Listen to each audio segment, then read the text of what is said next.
అందరికీ నమస్కారం. విశ్వకథా ప్రపంచం యూట్యూబ్ ఛానల్కు స్వాగతం.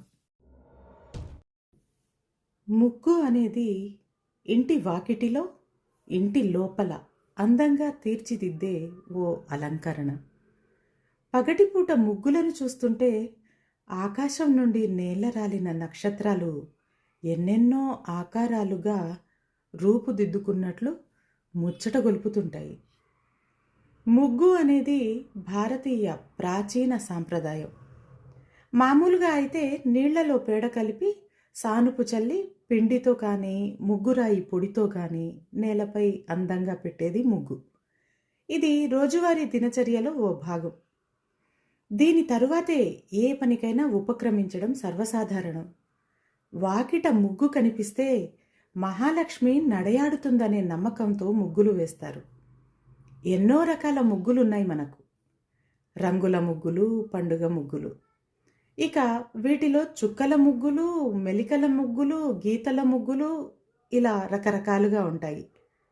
సంక్రాంతి సమయంలో గీతల ముగ్గులు ప్రత్యేకంగా వేస్తారు. ఇక ముగ్గుల పోటీల గురించి అయితే మనం ప్రత్యేకంగా చెప్పుకోవాల్సిందే.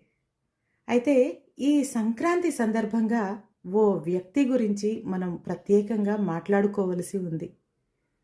సామాన్యుల జీవితాలను ఎన్నో ఏళ్లుగా ఫోటోగ్రఫీ ద్వారా రికార్డు చేస్తున్న వ్యక్తి ఆయన. ఆయన పేరు కందుకూరి రమేష్ బాబు.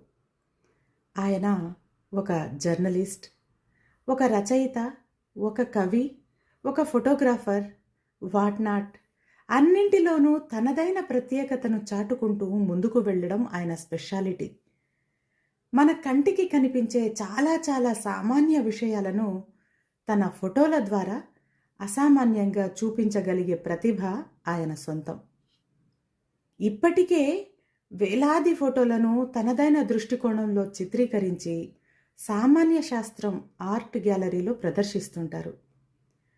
సామాన్యులు అంటే మామూలు మనుషులు అన్నమాట. అంతరాలు లేని మనుషులు. ప్రతి వ్యక్తి చరిత్రలో రికార్డు కావలసిన వారే అనేది ఆయన సిద్ధాంతం. సామాన్యులు అంటే డౌన్ టు ఎర్త్గా జీవించే వ్యక్తులు అని అర్థం. ప్రతి ఒక్కరు కూడా అలా జీవించాలనేది తన కోరిక. అటువంటి జీవన చిత్రణే తన ఫోటోగ్రఫీలో చూపుతారు. సంక్రాంతి సందర్భంగా ఆయన చిత్రించిన వేలాది ముగ్గుల ఫోటోల్లో కొన్నింటిని వీడియోలు చూపే ప్రయత్నం చేస్తున్నాను. మహిళలకు సహజంగా ఉండే అలంకరణ, మక్కువ ముగ్గుల రూపంలోనూ వ్యక్తమవుతుందని భావిస్తారాయన.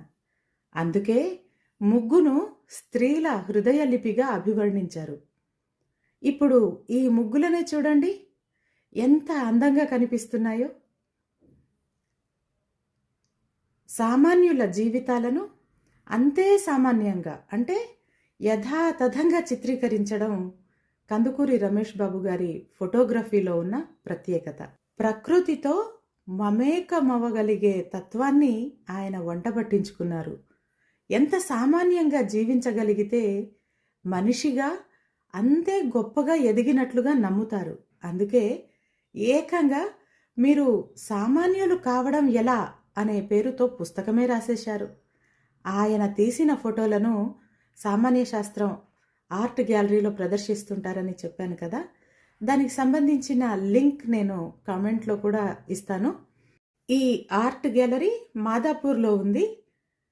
ఎవరైనా ఎప్పుడైనా సందర్శించవచ్చు. మీ అనుభూతులను ఆయనతో పంచుకోవచ్చు. మరికొన్ని ముగ్గుల ఫోటోలు మీకోసం ప్రత్యేకంగా వీడియోను ఎంజాయ్ చేస్తారని ఆశిస్తున్నాను.